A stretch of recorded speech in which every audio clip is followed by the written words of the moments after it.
Hello everyone, I'm back with another Reddit Addicts episode. If you find my videos entertaining, please kindly subscribe and like them. Thanks to everyone for your suggestions and kind notes. Now, let's get started with today's exciting stories. My wife has been cheating on me for a year. I plan to divorce her as soon as our child is in childcare. My wife and I have been married for 5 years. Our child was born just over a year ago. I thought we were happy. But my wife became distant soon after.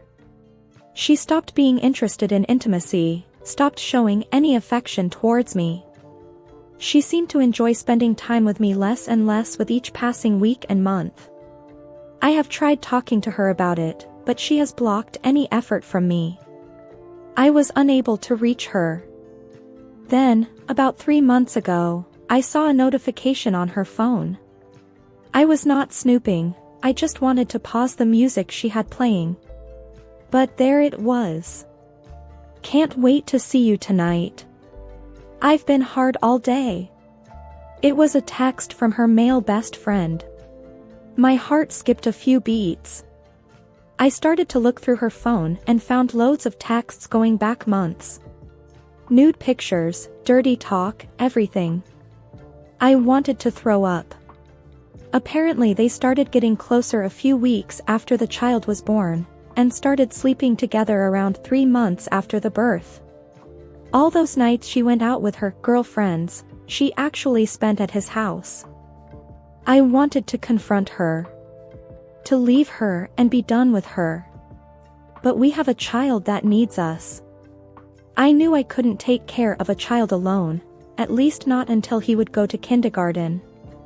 And I knew she certainly could not take care of him alone. Besides, I couldn't ever stand being apart from my little boy. So I made a plan. I collected as much evidence as possible, and kept my mouth shut. I stopped trying to get closer to her, keep my head down, and just take care of our child with all my heart. But the moment he is settled in at kindergarten, when he is 2 years old, I'll divorce my wife and try to get custody of my boy. And that is my situation. I've got to endure a bit more than a year of this broken marriage, pretend that I don't know what she is doing, and keep things civil. There is no one in my life I can talk to about this. I cry myself to sleep when she is out with the girls, knowing what she is actually doing. I got to stay strong for my boy. I love you, little one. Edit, since everyone in the comments is telling me to get a paternity test, thank you for your advice. I already did. He is my child. Edit 2, good God. I went to bed yesterday and come back this morning to all your lovely comments. Thank you all so much for your feedback and suggestions. To clarify a few things. As I already said yesterday, I had a paternity test done to make sure the kid is mine. He is. But it would not have changed anything for me anyway, at least not how I feel about him. I am talking to an attorney. I have been working with them for a while, gathering evidence and building a case. I am prepared in case my wife decides to act before I plan to do. Thirdly, sole custody is not my goal nor my preference. Optimally, I will go for some form of custody agreement with me being the primary caregiver. I don't want to take his mom from my little boy. But I am prepared for the worst. Many of you disagree with my opinion to keep my wife's infidelity quiet. Let me clarify, in any legal proceedings, I will not hesitate to use what evidence I have gathered. But I will not go around advertising my wife's actions to our friends and family, or worse, to our boy. I will make damn sure his relationship with his mom stays as untainted as possible. I am aware that she might use some dirty tactics and may not be as respectful as I plan to be, which is why I am preparing for any eventuality with my lawyer. Sorry about the confusion regarding kindergarten, daycare, and childcare. I have used those terms interchangeably. In my country, children can be externally cared for from as young as a few months old. But that is rare. Most commonly, children are put in external care at 2 to 5 years old, depending on the situation.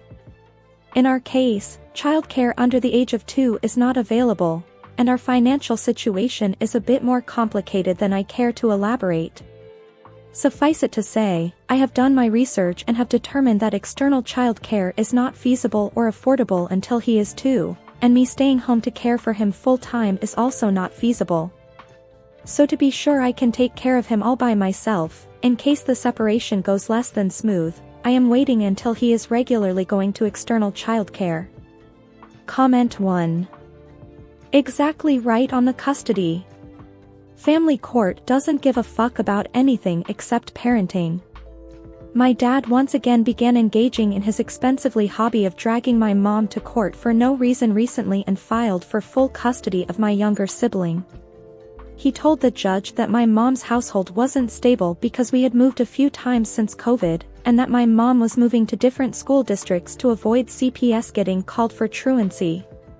The judge asked my mom about the moves in different school districts, and she explained that it's just because COVID times were crazy and we went where we could when leases were up, and keeping a roof over our heads was more important than what school my sibling was going to. The judge told my dad to drop it, and also said that if my dad was truly concerned about the school changes, he should have talked to my mom first or gone to mediation with her first, instead of not saying anything for months and then suddenly filing for full custody. Communication is all they really care about, it seems. Like I said, this isn't his first stupid custody rodeo. Communication was the only thing that ever got him burned. He's a horrible person that fucked my mental health, and I had a therapist and teachers. I'd start crying in class sometimes over him, so they knew. The judge literally didn't care about any of that, but got mad that my dad was texting me when he planned to pick me up, because parents aren't supposed to communicate custody decisions through their kids. So end result was that he got standard visitation with overnights, despite my therapist recommending against that, but still got a warning that he needed to communicate with my mom directly. You can be a shitty partner, and a shitty person, and still get custody as long as you're not shitty at communication. I'm sure he would have gotten 50-50 instead of standard every other weekend, if he wasn't completely incompetent at communication. We hope you enjoyed this story. Thanks for watching and hope to see you in the next video. And before you go, please be sure to subscribe for more.